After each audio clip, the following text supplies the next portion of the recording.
Hey aspirants, welcome back to our channel again. So आज हम लोग बात करने वाले हैं 23 जुलाई 2022 के कुछ करंट अफेयर क्वेश्चंस के ऊपर। So let's get start with the first question. The first question is who has been appointed as the managing director of Ratan India power on 20 July 2022?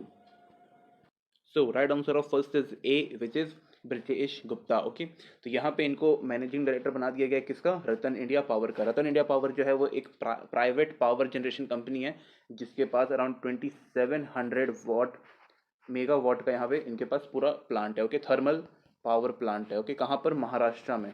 एक जगह, एक नासिक में है और एक अमरावती में। ओके, ये दोनों यहाँ पे किया हुआ है और अराउंड 1350 दोनों के पास है। ओके, दोनों को मिला करके 2700 मेगावाट बनता है। Okay, megawatt. इनकी अगर हम बात करें ब्रिजेश गुप्ता की, इनके पास लाइक 30 ईयर्स का यहाँ पे एक्सपीरियंस है इंडस्ट्री में, लाइक इंडस्ट्रियल सेक्टर में। कौन कौन सी इंडस्ट्री में?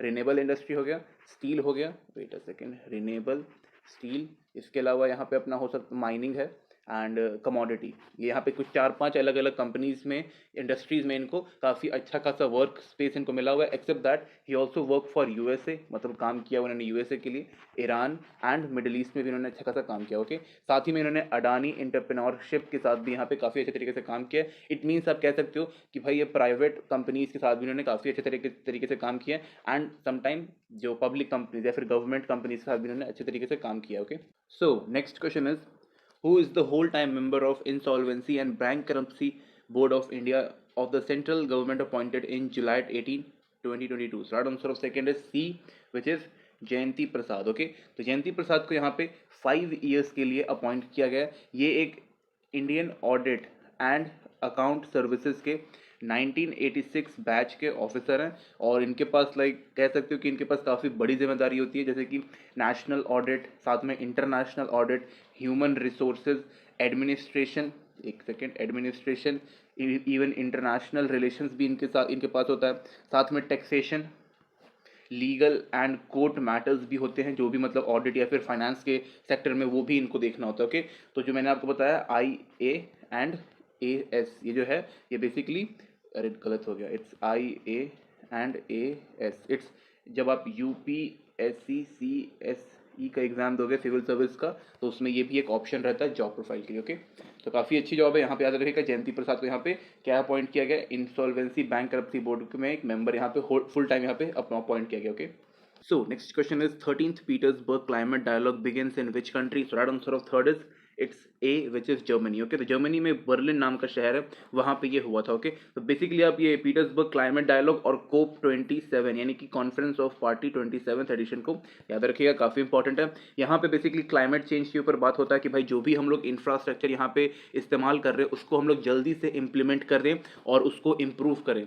और बोला गया कि भाई काफ़ी मतलब यहाँ पे प्रॉब्लम अभी आ रहा है क्लाइमेट चेंज के कारण, और इन्होंने एक टारगेट रखा था कि लाइक 1.5 डिग्री सेल्सियस जो है वो अर्थ का टेम्परेचर ज़्यादा मतलब इस जो भी प्रेजेंट में है उससे ज़्यादा नहीं होने देंगे, और अगर होगा भी तो सिर्फ 1.5 डिग्री ही बढ़ने देंगे। इससे ज़्यादा अगर बढ़ेगा तो काफ़ी ज़्यादा यहाँ पे प्रॉब्लम आ सकता है। साथ में क्लाइमेट चेंज के अगेंस्ट तो भाई फाइट अप हम लोग कर रहे हैं। साथ में यहाँ पे बताया गया कि भाई यहाँ पे कॉन्गो बेसिन फॉरेस्ट है, इसको प्रिजर्व करना बहुत ज़रूरी है। क्यों? क्योंकि ये अकेले 1.2 बिलियन टन का कार्बन एब्जॉर्ब कर लेता है, लाइक अकेले, और एनुअली पूरे साल में 1.2 बिलियन टन का जो कार्बन है वो यहाँ पे कॉन्गो बेसिन फॉरेस्ट यहाँ पे एब्जॉर्ब करता है, जो कि काफ़ी इंपॉर्टेंट है। साथ में इसको प्रिजर्व भी करना है, और ए फॉरेस्टेशन को काफ़ी यहाँ पे मतलब महत्व दिया गया है। साथ में डिफॉरेस्टेशन बोला है कि भाई इसको स्टॉप करो, बिल्कुल मतलब ख़त्म करो, पेड़ लगाना शुरू करिए और जो काट रहे हैं उनको रोकिए। Okay, next question is which city/UT has topped the India Innovation Index 2022 among Union Territory and cities? So right answer of fourth is it's B, which is Chandigarh. Chandigarh यहाँ पे नंबर 1 पे आया है, नंबर 2 पे यहाँ पे दिल्ली आया है, और नंबर 3 पे यहाँ पे अंडमान एंड निकोबार आया। ओके, तो बेसिकली यहाँ पे नीति आयोग ने पर्टिकुलर जो इंडेक्स यहाँ पे रिलीज किया इनोवेशन में। तो इनोवेशन मतलब कि जो सेल्फ रिलायंट यानी कि आत्मनिर्भरता को जो प्रमोट कर रहा है वो, उसको यहाँ पे आएगा टॉप में। या फिर यहाँ पे सस्टेनेबल ग्रोथ साथ में कर रहा है, और साथ ही में यहाँ पे जो पॉवर्टी के खिलाफ जो लड़ रहा है एंड जॉब अपॉर्चुनिटीज यहाँ पे अपने लोगों को प्रोवाइड कर रहा है, उसमें यहाँ पे उसका नाम आएगा। ओके, जो भी यहाँ पे अच्छा कर रहा है। थर्ड एडिशन था, ये भी आप लोग याद रखिएगा, एंड काफ़ी ज़रूरी रिपोर्ट है ये। और किसने इसको रिलीज किया है? नीति आयोग ने। Okay, next question is which government has been ranked as the top 3 state among major states in NITI Aayog third innovation index 2022। तो ऊपर जो हमने भी बात किया वो बेसिकली हमने किसके ऊपर बात किया था, यूनियन टेरिटरीज एंड सिटीज़ के ऊपर। नीचे हमने किसके ऊपर बात कर रहे हैं अभी, we are talking about states. Okay, यहाँ पे major state. Right answer of fifth is it's D which is Karnataka, Telangana and Haryana. तो यहाँ पे टॉप आया कर्नाटका, यहाँ पे 1 है, Telangana as usual second, and Haryana जो है वो थर्ड नंबर पे है। ओके, किसने इसको रिलीज किया था, अगेन नीति आयोग के हमारे जो वाइस चेयरमैन है सुमन बेरी, उन्होंने इनको इस चीज़ को यहाँ पे रिलीज किया था। अगेन वही self reliant, sustainable growth, poverty and job opportunity जो प्रोवाइड करेगा अच्छे तरीके से, वो यहाँ पे टॉप नंबर पे रहेगा। ओके, सुमन के बेरी आप लोग याद रखिएगा। Next question is which government has topped the list of state so far as utilization of fund under the government flagship smart city mission. So right answer of sixth is B which is Tamil Nadu.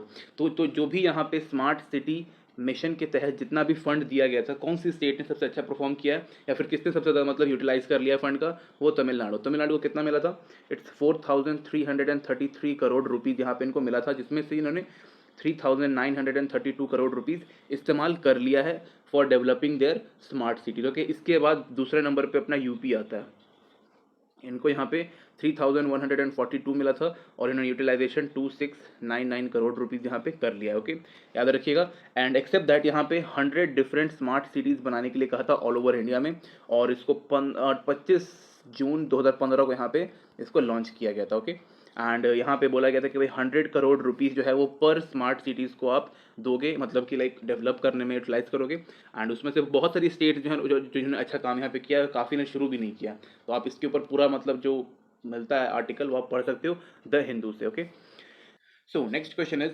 noted scientist and director ILS Ajay Paryad when did passed away. So right answer of 7th is C which is 19th of July. Okay, तो basically ILS का full form होता है Institute of Life Science. Okay, ये भी आप लोग याद रखिएगा, Institute of Life Science. Okay, तो basically like he passed away in 58 years of age because of heart attack. Okay, इन्हें पद्म श्री अवार्ड भी मिला हुआ जो कि काफ़ी एक like one of the civil highest award है इंडिया का। ओके, सिविलियन अवार्ड है।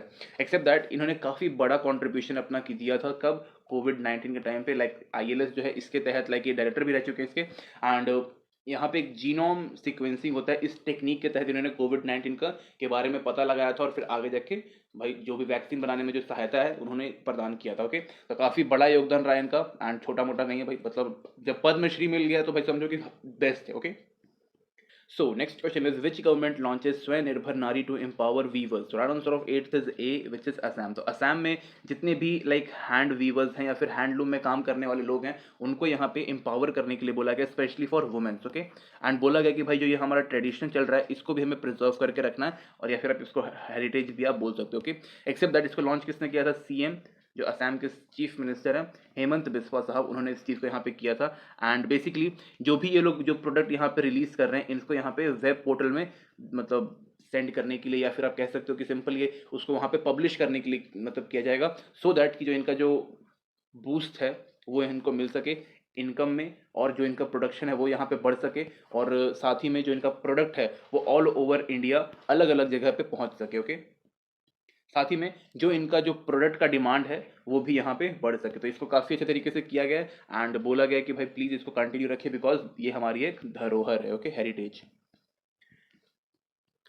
So next question is Banthia Commission report which was seen in news is associated with which field? So right answer of 9th is B which is reservation in local body. Okay, तो यहाँ पे जितने भी हमारे OBCs हैं कहाँ पर के, महाराष्ट्र के स्पेशली, उनको यहाँ पे रिजर्वेशन प्रोवाइड करी गई है, कितना 27%। ओके, इन लोकल बॉडीज इलेक्शन याद रखिएगा कौन कौन सी होती हैं, नगर पंचायत की इलेक्शन हो सकती है, नगर परिषद की इलेक्शन, और म्यूनसिपल कॉरपोरेशन जो है जिसको हम लोग BMC बोलते हैं।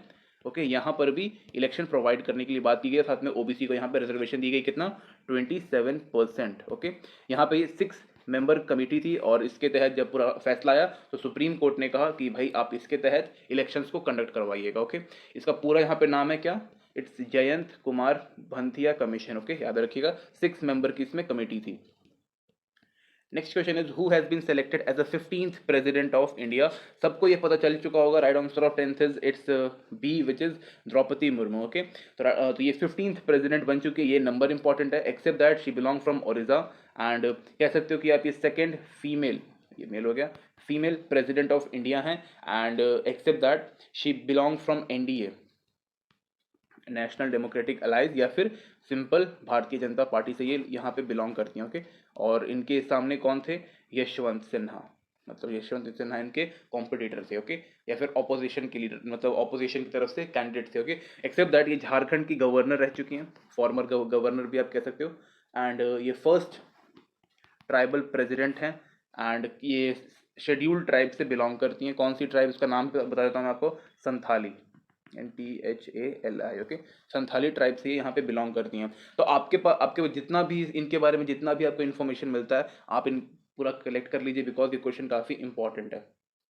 Next question is Surrogacy Act 2021, which was seen in news, is associated with which ministry? Right answer of 11th is B, which is Ministry of Health and Family Welfare. Okay, तो basically यहाँ पे जो surrogacy जो एक process होता है, reproduction का एक प्रोसेस होता है, उसको यहाँ पे रेगुलेट करने के लिए बात किया गया और बोला गया कि भाई हम इसको लीगल कर रहे हैं, और यहाँ पे सैरोगेसी क्लिनिक्स को यहाँ पे स्टार्ट करने के लिए बोला गया, लेकिन कहा गया कि भाई विदाउट पेपर वर्क, मतलब यहाँ पे आप कुछ भी शुरू नहीं कर सकते। ओके, और बोला गया कि भाई एक वुमेन पर सिर्फ 3 बार ही सैरोगेसी मदर बनने का लाइक जो प्रोसेस है वो आप कर सकते हो। Okay, with full documentation, full consent, और जो काउंसलर वगैरह होता है सब कुछ, यहाँ पे जो डॉक्यूमेंटेशन जो मेन है यहाँ पे वो पूरी तरीके से वेल सेटिस्फाइड होना चाहिए। ओके, एक्सेप्ट दैट यहाँ पे एक टेक्नोलॉजी यूज करते हैं जिसको बोलते हैं ART, इसका फुल फॉर्म है इट्स असिस्टेड रिप्रोडक्टिव टेक्नोलॉजी, और इसको कौन करता है? इसको गायनाकोलॉजिस्ट जो है वो करती है, और उसमें भी मतलब अलग अलग जो प्रोफेशन है, लाइक जो गायनाकोलॉजिस्ट है ही और she must be post graduate.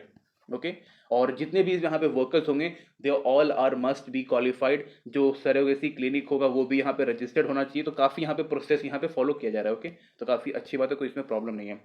So next question is who will be accepted by the Shanghai Cooperation Organization as its 9th member recently? So right answer of 12th is it's B, which is Iran. Okay, तो यहाँ पे Iran को यहाँ पे admission मिल गया है किसमें? SCO में।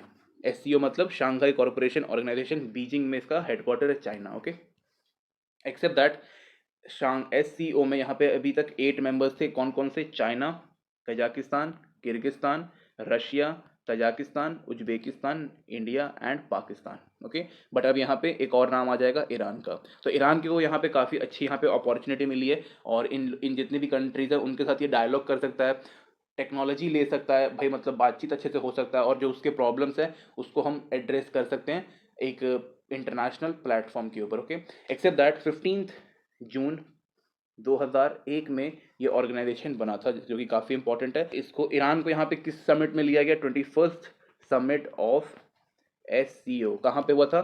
दुजानबे, तजाकिस्तान। ओके, ये भी आप लोग याद रखें, काफ़ी इंपॉर्टेंट है। Okay, next question is recently who has launched it payment in chat recently? So right answer of 13th is C, which is Instagram। यहाँ पे chat की स्पेलिंग गलत है, it's CHAT, writing mistake. Okay, तो यहाँ पे basically जितने भी हमारे स्मॉल मीडियम साइज बिजनेसेस हैं उनको यहाँ पे बूस्टअप करने के लिए बोला गया है। ऑनलाइन पेमेंट रिसीव कर भी सकते हो और किसी को भेज भी सकते हो। ओके, सेंड कर सकते हैं एंड रिसीव कर सकते हो। ओके, एक्सेप्ट दैट यहाँ पे अगर हम बात करें तो यहाँ पे बाइंग एंड सेलिंग, ये दोनों चीज़ें यहाँ पे हो सकती है, और कई सारे जो बिजनेस हैं उनको यहाँ पे अच्छा खासा मिलेगा। ओके, एक्सेप्ट दैट ये फीचर आपने व्हाट्सएप में भी देखा होगा कि लाइक व्हाट्सएप में भी एक यहाँ पे एक डॉलर का साइन रहता है जिसके थ्रू आप पेमेंट्स कर सकते हो। ओके, एंड यहाँ पे ट्रेडिंग का भी काफ़ी अच्छा खासा यहाँ पे लाइक दिख रहा है भाई, बिकॉज इंस्टाग्राम जो है उसके पास काफ़ी लाइक मिलियंस एंड बिलियंस में इनके पास यूजर्स हैं, तो काफ़ी मतलब यहाँ पे उसको फ़ायदा भी होने वाला। Okay, next question is who has become the new member of Union Public Service Commission recently released? Right answer of 14th is C, which is Raj Shukla। राज शुक्ला जो है वो एक लेफ्टिनेंट जनरल हैं, रिटायर्ड आर्मी ऑफिसर भी आप कह सकते हो। ओके, और इनको क्या बोल दिया गया? इनको मतलब बोला है कि अब आप UPSC के एक मेंबर हैं। ओके, इनको ऑलरेडी परम विशिष्ट सेवा मेडल मिल चुका है 2021 में। ओके, एंड UPSC देखो मेन क्या है कि UPSC का जो काम है ये एक बेसिकली एग्जाम कंडक्टिंग बॉडी है। ओके, जो कि अलग अलग टाइप के एग्जाम यहाँ पे कंडक्ट करती है, जैसे कि NDA हो गया, CDS हो गया, और इसके अलावा क्या बोलते हैं उसको, इंजीनियरिंग सर्विसेज के एग्ज़ाम भी लेता है ये, साथ में सिविल सर्विसेज का एग्ज़ाम काफ़ी फेमस है, ये भी यहाँ पे कंडक्ट करवाता है। तो इस तरीके के यहाँ पे ये एक एग्ज़ाम कंडक्टिंग बॉडी है, ओके, और या फिर सेलेक्ट भी करती चीज़ें, ओके। एक्सेप्ट दैट यहाँ पे 2020 और 2021 का यहाँ पे एक रिपोर्ट था जिसमें बताया गया कि भाई यूपीएससी जो है इसने अब तक 8,913 जॉब्स मतलब यहाँ पे जॉब इन्होंने दिया है जो कैंडिडेट है उनको, जो वेल क्वालिफाइड कैंडिडेट्स होते हैं उनको यहाँ पे इन्होंने जॉब प्रोवाइड किया। एक्सेप्ट दैट यहाँ पे एसएससी का भी था जिसमें बोला गया कि भाई 97,914 लोगों को यहाँ पे जॉब दिया गया, और एक IBPS ये एक बैंक का है, यहाँ पे 52,000 जॉब्स यहाँ पे दी गई, ओके। और मिला जुला के बोला गया कि भाई यहाँ पे ऑलमोस्ट 1,59,600 के आसपास यहाँ पे जॉब दी गई थी, ओके। भाई बोला गया था 2 करोड़ का, लेकिन 2 लाख भी ढंग से नहीं मिल रहे, पर कोई दिक्कत नहीं है हमें उससे, ठीक है। ये कुछ रिपोर्ट है, आपको थोड़ा बहुत याद भी रखना, okay. Next question is who has become the new ethic officer of BCCI, okay. तो right answer of 15th is C which is Vineet Saran, okay. तो विनीत सरान जो है यहाँ पे जस्टिस हैं सुप्रीम कोर्ट के, रिटायर, ओके। और इनको अभी एथिक्स ऑफिसर बना दिया गया है। एक्सेप्ट दैट इन्होंने सक्सीड किसको किया है, justice DK Jain, okay. DK Jain जो है वो, if I am not wrong, he is from like ये चीफ जस्टिस ऑफ रह चुके हैं, चीफ जस्टिस रह चुके हैं किसी particular state, if I am not wrong Orissa के रह चुके हैं, और ये हाई कोर्ट में भी काम कर चुके हैं, ओके। जो चीफ जस्टिस है वो हाई कोर्ट में ही काम करता है, सीधी बात है, okay. So this is it guys, thank you watching this video. आप लोग पता कर लीजिएगा जो इनको सक्सीड किया है DK जैन वो किस कोर्ट में थे, okay. I am little bit confuse है।